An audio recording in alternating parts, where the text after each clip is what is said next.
What's going on, everyone? Thank you once again for tuning in for another amazing game review. For today's review, I take a look back in time at the origins of the man, the legend, Duke Nukem. This game was developed and published by Apogee Software in 1991. The first episode was shareware, and it is the one that I played. The game came out roughly around the same time as Commander Keen, and it is similar, being a 2D platformer. You control Duke himself and start equipped with a laser gun. You can shoot at will, there is no ammo. You can move left, right, and jump, of course. Your ultimate goal is to reach the final boss, Dr. Proton, an envoy of the CIA. On your way, you must fight through an army of tech bots sent by the evil doctor. Destroying the tech bots yields points. You can also grab health power-ups as well as other bonuses. Also, one aspect that was nice about this game is that Duke can find some extra power for his laser as well as some general use accessories. There are not that many, however, only two in fact. The super jump boots and kind of a claw to grab onto some ceilings. There are also secrets hidden throughout the levels, including some behind destructible blocks. Also, another original feature is that some power-ups could be boosted by shooting them, like the chicken, while others are destroyed if you shoot them, like the balloons. So it was not a good idea to just shoot first and ask questions later. Otherwise, there are elevators, keys to open locked doors, destructible energy fields, and shortcuts, as well as teleporters. There were also some kind of mini-games bonuses, such as destroying all cameras, which Dr. Proton uses to monitor you. You can only save between the levels, and this is where you're shown which mini-games bonuses I just talked about you've accomplished during the level. But it's fine, even if you can save just in between the levels, because the game is not very difficult. There is a controller setup accessible from the main menu, and a high score panel.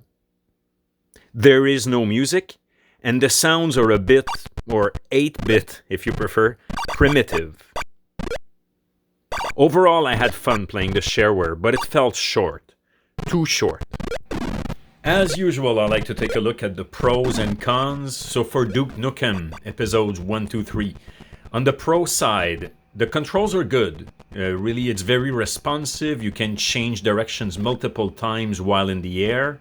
It feels good with the controls. There are secrets as well as destructible blocks. It's fairly easy, which I put as a positive side because I like it when a game is not too hard.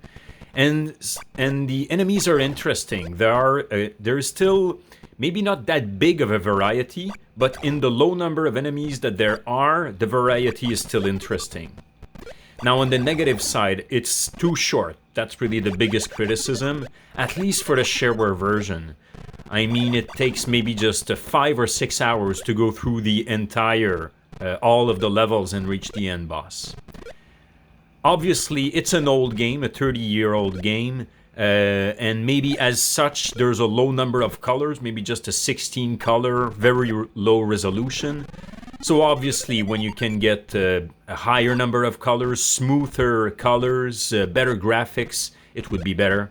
There's no music in this game, and also there's a fairly low number of different enemy types. My review has focused a lot on the shareware version, also known as Episode 1, aka Shrapnel City. And by the way, this name, Shrapnel City, is a name that will be reused by Duke Nukem 3D, which I will review in the future on this channel. But keep in mind that there are 2 additional episodes. The second one is named Moonbase, while the third is named Trapped in the Future. They are very similar to the shareware, but obviously they expand with more levels, more graphics.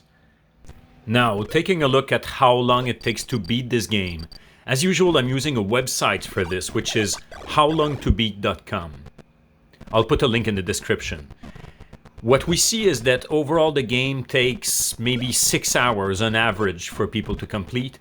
If you're more on the leisure side, it might take you up to 8 or 9 hours.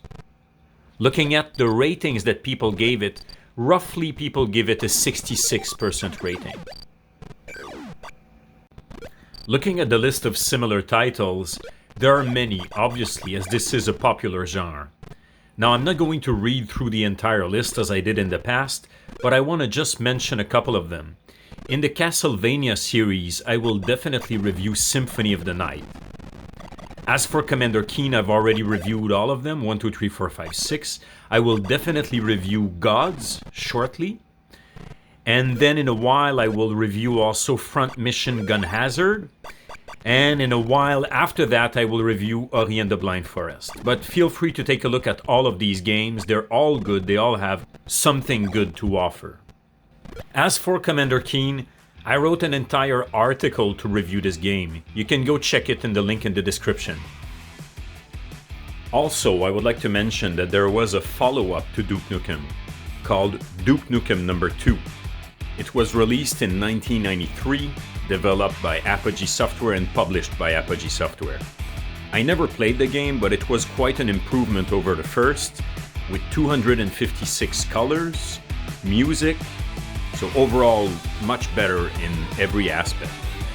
I will not be reviewing this title, unfortunately, since I've never played.